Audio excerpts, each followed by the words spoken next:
Yo, what's going on, guys? Welcome back to another video on the channel. Today, I want to go ahead and walk you through a trade that I took today on Apple. This trade details a lot of things that I look for on an intraday basis when taking my entries. There was 9 EMA holds. The break and retest came into play when I went ahead and added to my position. There was clear stop loss levels, and there was continuation on the NASDAQ, which was helping this move. So everything that this trade sort of represents is what I look for on a daily basis, and I thought that this would be a great example to share with you guys what I look for in a position and how I executed this trade. We're going to go over a few different aspects of this trade, which was first my entry, my stop losses, and where I actually added to the position, which was on a very nice break and retest. So let's go ahead and dive into this trade today. I think it's a very educational video and shows you exactly what I look for in an intraday move. Press that like button, subscribe to the channel. Let's go ahead and jump into it.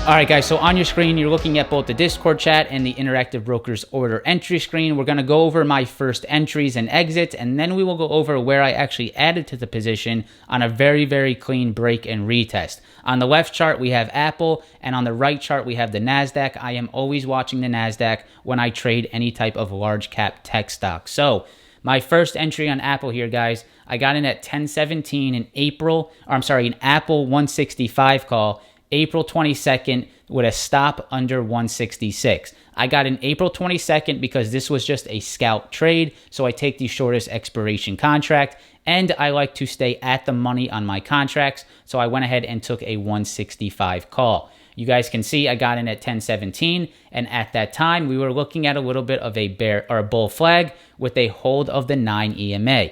We can see that that is what this chart looked like as I took my position, looking to see if I can get that flag breakout with a 9 EMA hold. So you guys can see right there, 10:17. You guys can see down at the bottom, it was about $2.80 per contract with 10 contracts, so about $2,800 in the position. The key here, which I always will have on any trade that I take, is where is my stop loss? You have to have the stop loss before you enter the position to make it a structured trade. So I knew that my stop loss was under 166, and I will share with you guys exactly why I had my stop at that position. So at 10:17, I got into this position. You guys can see that is right around here. 10:17, I was originally looking for a little bit of a bull flag breakout. Now, what we can see is that we didn't quite get that bull flag breakout right away, but I did not exit the position. I didn't exit the position because I had a plan. My plan was to stay in as long as it holds above 166. I thought that was a clean level to get stopped out. It would mean Apple would be making new lows after a big push, and I did not want to be involved if I saw Apple under 166. So going in with that plan, if I don't see that original breakout that I was hoping to see, I don't get too stressed out, because as long as it's above that level, I am still willing to be in the position, and I still believe that Apple is in a bullish position. So we can see we did hold that 166 for about 10 minutes. We continued to hold that 166 level, and we started to make a little bit of a wedge pattern. Right here, you started to get that wedge on Apple with a top around 166.50, and we started to make higher lows.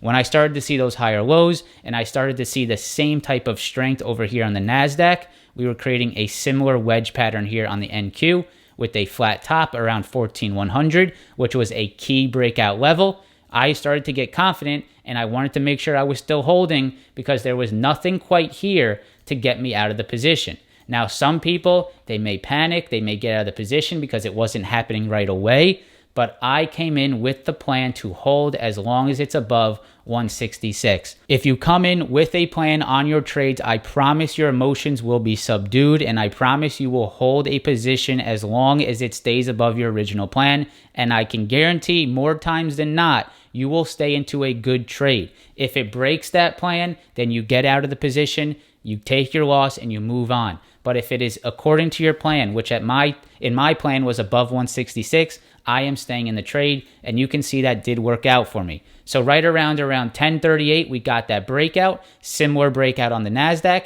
and that is when I started to scale out of my position. So here in the Discord chat, along with my order entry screen, you can see around 10:39 and 10:44, I was starting to take some risk off. 10:39 and 10:44, I went ahead and sold 8 of my 10 contracts, And that was on a push right here, guys. So we started to get this push up to the upside, and I was starting to scale out of my position. Now, why am I scaling out at this level? This is not just to take profits. This is also to create some sense of comfortability in this trade.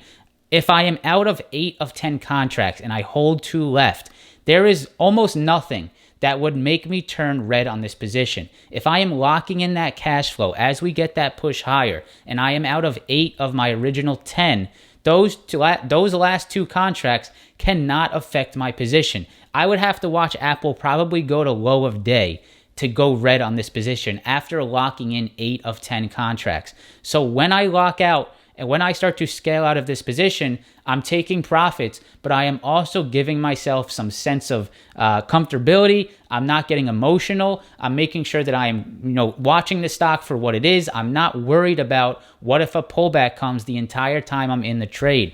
Locking in some profits, getting some cash flow, and not having to worry about if the stock pulls back. With 2 contracts, it really cannot affect me. So I started to scale out on this push. Now you can see quickly after we started to get the pullback.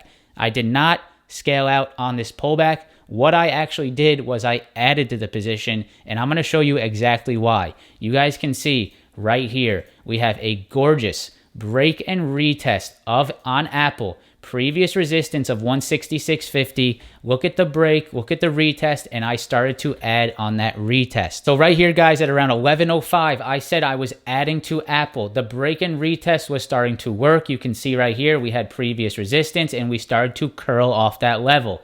You guys know me. You know I talk about the break and retest all the time. And whenever I see something as clean as that, especially on stock like Apple with NASDAQ strength, I am going to put some more risk onto the table. I added 2 more contracts. So I added 2 more contracts right here at around 11:05. You guys can see I added 2 at $2.98.